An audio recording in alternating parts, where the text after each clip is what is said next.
Hello, welcome to Effing About. Today we're going to be looking at servicing the K-Series engine. In this case it's a 1.8 VVC. The first thing we're going to start with then is the fuel filter. The fuel filter is located, as you look at it from the rear, on the left hand side of the engine.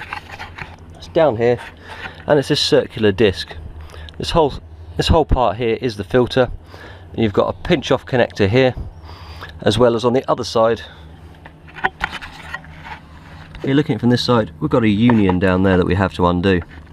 So we've got one union there, and the whole filter, after pressing down on this clip here, you can see at the bottom, should just pull out.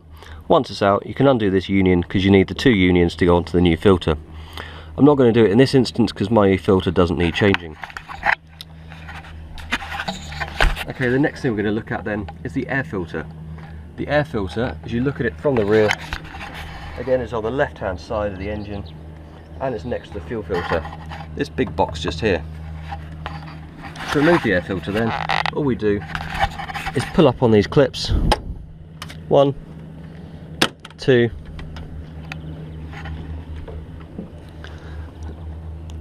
3, and a final one, 4.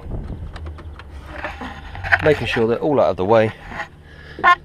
And then the top of our filter housing simply just pulls away, like so, exposing us to our air filter. There we go, there's our air filter out. To refit it then, take your new air filter, lift the top housing out of the way, and simply just insert the new filter into the housing, like so. Put the housing back together, doing back up on the 4 clips that we undid, like so. Making sure the air filter is not jammed anywhere.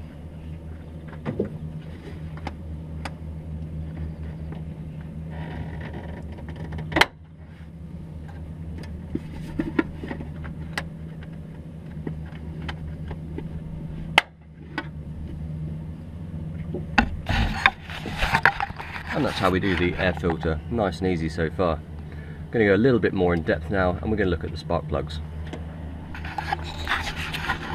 So looking at the engine then, on top of it we have the plastic bit on the top that says Rover with the metal bits either side. To access the spark plugs then, on the plastic part we've got a cross-headed screw there and a cross-headed screw there. Simply undo on these.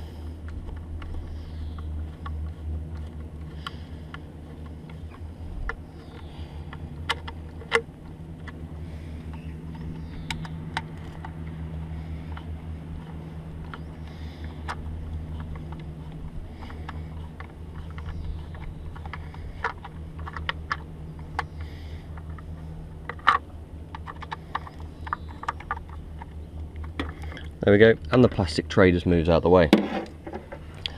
Underneath there then, we've got 4 caps, 1 for each cylinder. To remove these then, just grab hold of them between your thumb and forefinger, give them a wiggle, give them a pull, and out they pop. And if we look down in there then, you can see the top of the spark plug. To remove the spark plug,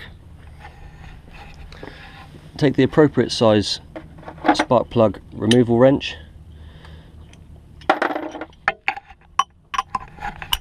and a ratchet,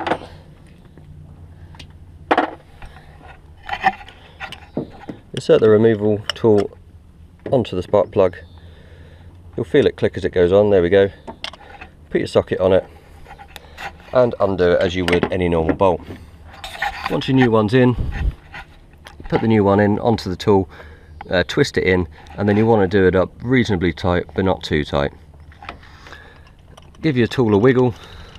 Sometimes it is a pain in the bum when it comes out, but this one seems to have come out quite well.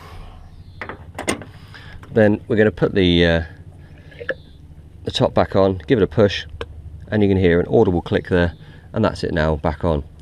Do the same for the other 3, ensuring you don't get the leads on the wrong way around. It's vital that they go to the correct place. Once you've changed all 4 of them, take your plastic cover, plop it back on, and using a screwdriver, just do up your crosshead screws again.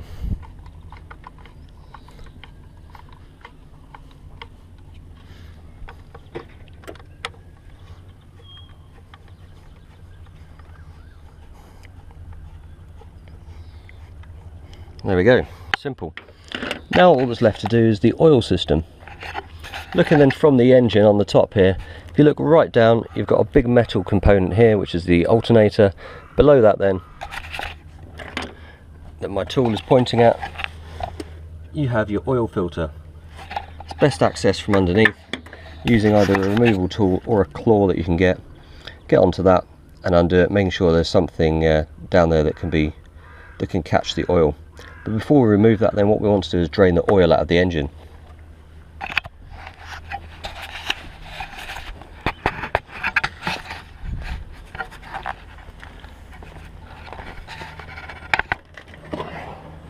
For this then, we need to look underneath the engine for the lowest point. As you can see, coming from the driver's side, just here is a sump plug. Put a container underneath that will hold enough of the oil that comes out of the engine, undo on that and let it drip through.